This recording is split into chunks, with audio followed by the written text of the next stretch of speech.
Voilà tout le monde, j'espère que vous vous portez bien. Aujourd'hui, je vous propose une petite vidéo un peu particulière parce que je vais vous montrer comment je fais mon teint au quotidien, quels produits j'utilise, quelle technique j'emploie. Donc, on va commencer tout de suite. Alors, après, c'est des produits que vous avez déjà vus dans des vidéos ultérieures. J'ai pas forcément de nouveautés à vous présenter. Donc, en premier lieu, j'ai fait mes soins. J'ai mis mon pore minimizer de chez Guerlain pour un peu combler les pores, les effacer en plus. Donc, avant de commencer, je vais faire un peu de colorimétrie parce que j'ai vu que j'avais quelques petits boutons, quelques petites rougeurs pas très jolies. Donc, pour ça, j'utilise le stick météorite CC Glow de chez Guerlain, le vert qui est comme ceci. J'en mets alors. L'effet grossissant. Oui, je sais, ça fait un peu. J'en mets sur le menton. Donc je l'ai déjà tourné. Et ici sur le nez parce que j'ai une grosse rougeur. Après, j'en ai pas forcément partout. Mais c'est juste que quand j'en ai besoin, j'en mets parce que bon, ça fait moins de rebiquettes quand on fait le teint. Et avec mon éponge, je tapote. Alors si c'est vert, c'est normal. Hein. Ça se reflètera pas vert sous votre fond de teint. Faut pas vous en faire. Mais vous en avez un peu partout. Vous en avez chez NYX pour pas cher. Il y a une petite palette justement de correcting chez NYX que je vous mettrai en barre d'infos qui est pas trop mal. Et je pense que je me la prendrai quand j'aurai terminé ça parce qu'en fait, je rachète pas forcément de produits tant que j'ai pas terminé ce que j'ai et tant que je ne les ai pas terminés aussi. Donc, voilà. Alors, au niveau du nez, je trouve que c'est toujours un peu délicat de masquer. Voilà. Ensuite, pour mon fond de teint, c'est toujours le même, c'est le Healthy Mix de chez Bourjois. On check un petit peu. Mais peut-être avant de mettre le fond de teint, j'avais envie d'essayer un truc. J'ai reçu ce produit il y a un bon moment de ça, de chez Helena Rubinstein, qui est le Liquid Light, fruit de créateur d'éclat. Je vais en mettre à des points stratégiques, c'est-à-dire ici au niveau des yeux, un peu comme on fait pour un highlighter, sauf que là il est en crème. Je vais vous montrer la texture. Vous voyez, c'est texture crème, pas forcément colorée, mais j'ai envie de voir ce qu'il donne sur la peau tout seul. C'est comme c'est une texture un peu liquide, j'ai peur que sous le fond de teint, comment dire, il déplace tout. En ce moment, j'ai les pores qui sont ultra visibles, c'est très très moche. J'en mets pas beaucoup parce que bon, ça peut faire rapidement dégueu. J'en mets surtout sur les points de lumière, plus qu'autre chose. Alors normalement, ils préconisent de l'appliquer à l'éponge. Moi, je me l'applique au doigt.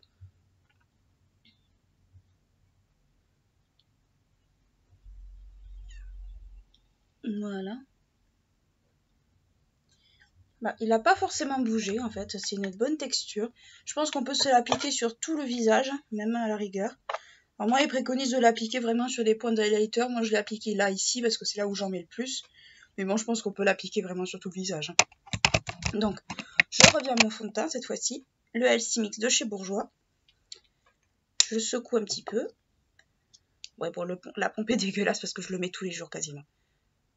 Sauf hier, j'ai testé un fond de teint de chez... comment ça s'appelle, de chez Chanel.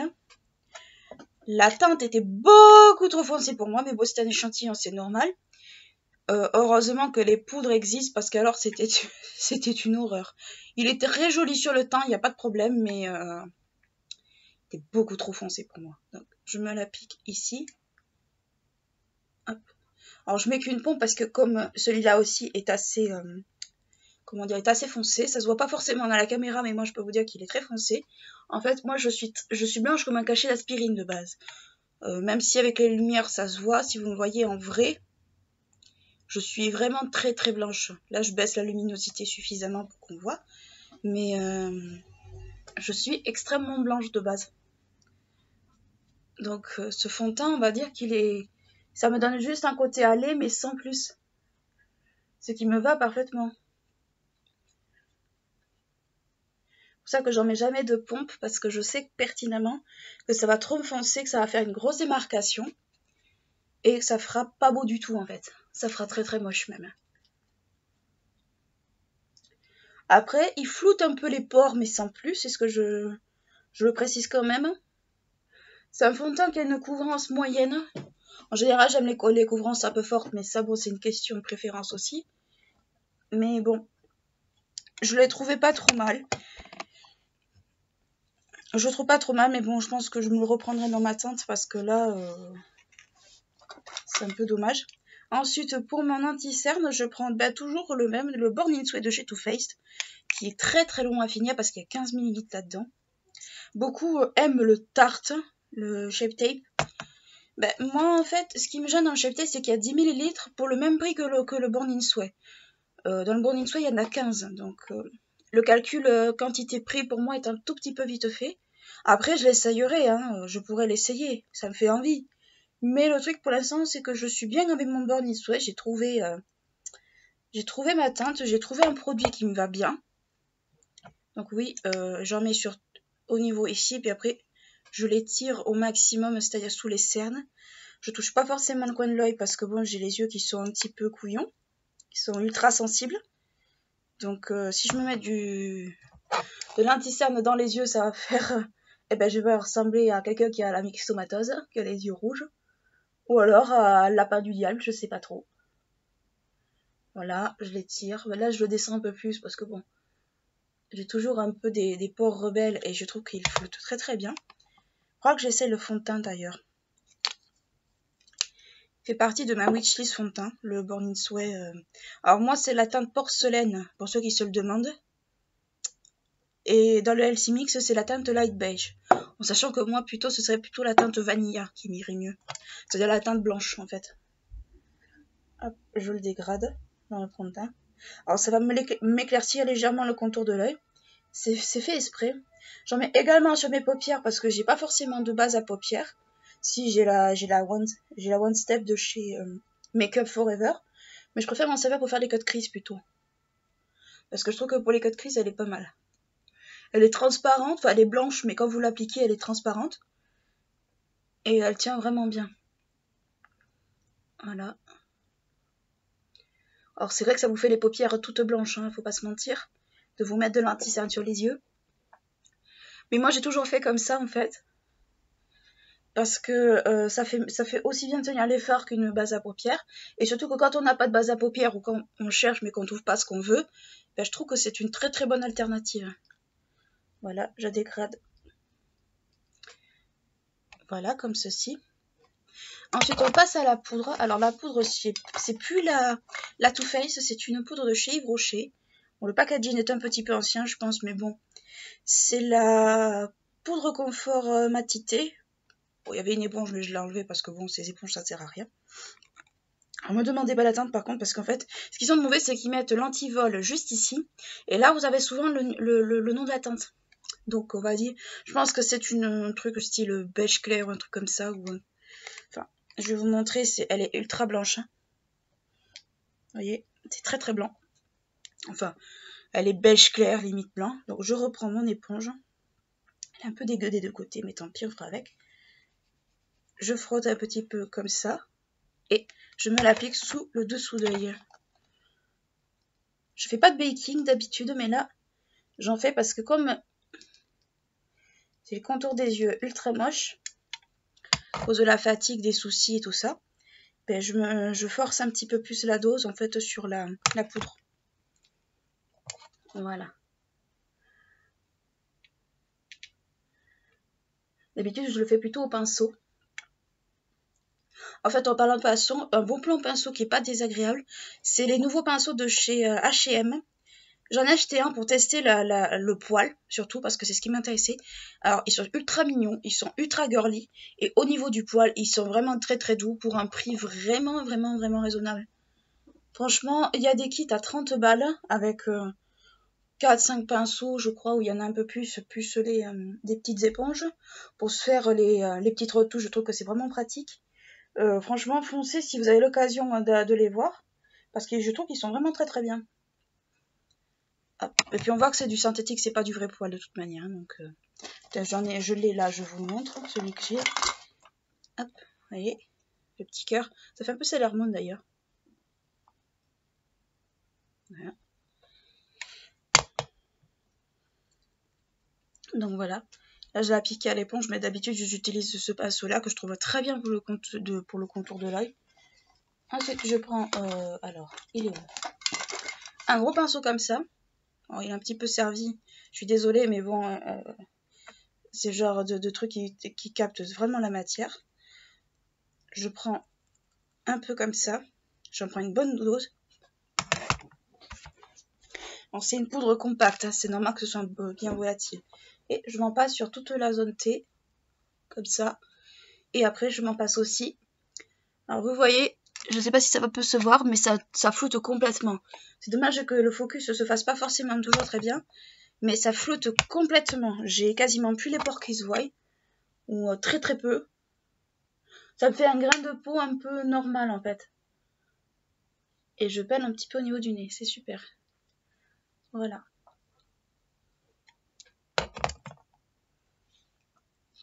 Voilà, juste ici. Là, j'ai tout le visage en fait qui est fait. Donc la poudre, c'est beau. Ensuite, je vais passer au bronzer. D'habitude, j'en ai pas forcément, mais là, j'avais envie d'en mettre. C'est une petite miniature de chez Tarte qui a été dans un kit. C'est le Pacave Princess. Je mettrai le lien de façon du grand format en barre d'infos, qui est comme ceci. Un peu foncé pour moi, mais bon après, on va dire que quand c'est trop foncé, je force pas la dose. De deux, je l'estompe énormément. Donc, j'en passe juste là. Je prends un pinceau comme ça. Pour ceux qui se demandent d'où sort ce pinceau, c'est en fait un kit que j'ai eu chez Guerlain il y a très longtemps. Et que j'ai appris à utiliser comme ça. Voilà. D'habitude, je fais pas forcément les joues. Je fais plutôt le menton, que j'ai un double menton très moche. Enfin, j'en complexe pas, mais bon. Alors, je l'applique vraiment en très légère, en toute légèreté, parce que sinon, ça fait rapidement barbe et c'est très moche, c'est très laid. Voilà. Je prends mon pinceau et je l'estompe encore plus. Voilà, je fais vraiment du light au niveau du bronzer. Je vais quand même mettre un coup de propre, parce que je trouve qu'il marque. Alors, je suis pas quelqu'un, on va dire, qui est une accro du bronzer, c'est pour ça que j'en mets pas souvent, sauf en été, où j'en mets. Juste mettre un coup de propre, juste ici. Je fais pas forcément tout le temps, mais quand c'est des fois des bronzers que je maîtrise mal ou que je connais mal, eh bien je fais ça. Vous voyez, je fais des traces blanches. Vous avez dû voir cette technique des milliers de fois. Voilà. Ça va éviter les éventuelles bêtises. Donc je fais ça, je préfère faire ça. Hop, comme ça, le résultat est comme je veux. Ensuite, je vais passer au blush. Alors pour le blush, un pinceau de chez Guerlain et je crois que je vous la présente plus. C'est la palette fétiche de l'an dernier de chez Kat Von D qui se présente comme ça. Et je prends le fard Coven qui est le violet, qui est celui que je préfère de toute la palette, avec le fard Salem que j'ai pas encore utilisé parce que j'ai un gros coup de cœur pour le Coven. Je laisse le réaliser clair et on l'applique. Voilà. Et je le fais un peu remonter vers le haut, sans, on va dire, trop exagérer non plus. Voilà. Alors, ça me fait des petites joues un peu violettes, mais j'aime bien, moi, les joues un peu... J'aime pas forcément les joues roses, et j'aime pas forcément, on va dire, les joues sans blush. Alors après, c'est vrai que le blush, j'en mets pas tous les jours, mais quand j'ai le temps, j'en mets. Voilà. Et je regarde les jokers. Oui, là, ça sourire des jokers parce que c'est sourire un peu forcé. Certains vont appeler ça le sourire commercial. Enfin, c'est pas forcément le sourire commercial, mais ça y ressemble. Voilà. Je reprends mon pinceau de tout à l'heure. Alors je sais qu'il y a de la poudre dessus, mais ça floute. En fait, ça permet aux matières de se mélanger. J'enlève. J'estompe maintenant le nettoyage que j'ai fait tout à l'heure. J'ai laissé un peu trop poser, ça arrive. Voilà.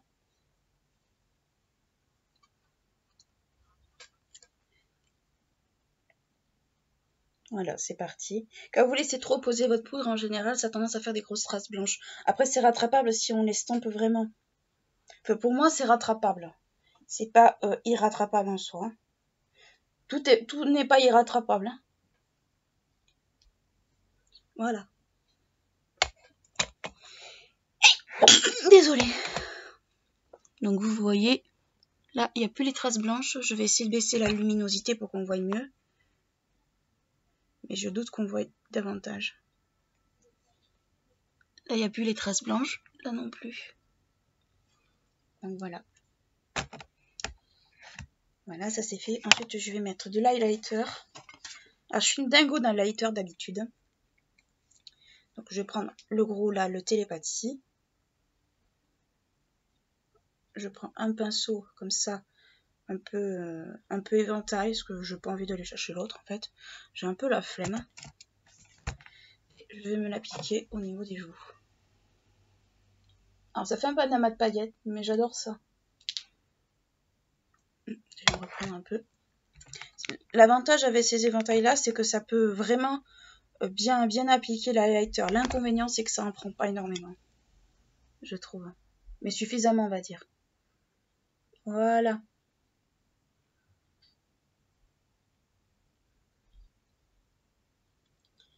Voilà, c'est fait. Et pour finir, parce que oui,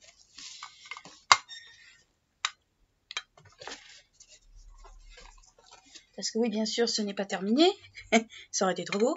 Je vais me mettre un peu de poudre enluminatrice comme ça de chez Guerlain avec un pinceau de chez Calvin Klein que j'ai depuis des années. Ne me demandez pas où je l'ai eu. En fait, je l'ai eu, c'est un cadeau en fait. Donc la poudre est comme ça. Je vais racler parce que c'est une poudre qui est très très très compacte. Je vais en mettre sur le pinceau. Ça se voit pas très bien, mais moi je le vois. Et je vais passer sur tout le visage. Alors j'aime bien les teints à la fois glow et mat. C'est contradictoire, on est bien d'accord. Mais j'aime bien les deux en fait. J'aime bien me faire les deux. J'en applique pas mal. Voilà. Et voilà.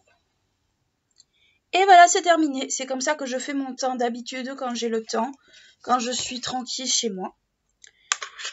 Ou quand tout simplement j'ai pas cours, ou que je dois sortir, ou que j'ai un rendez-vous, je me fais mon teint de cette manière. J'espère que cette vidéo vous aura plu. N'hésitez pas à la liker si elle vous a plu, à vous abonner à ma chaîne si ce n'est pas encore fait. C'est gratuit, c'est facile, et puis aussi ça fait du bien un peu, ça fait du bien au moral. D'ici là, je vous souhaite une très très bonne journée, de très bonnes choses, et je vous fais des gros bisous. À plus!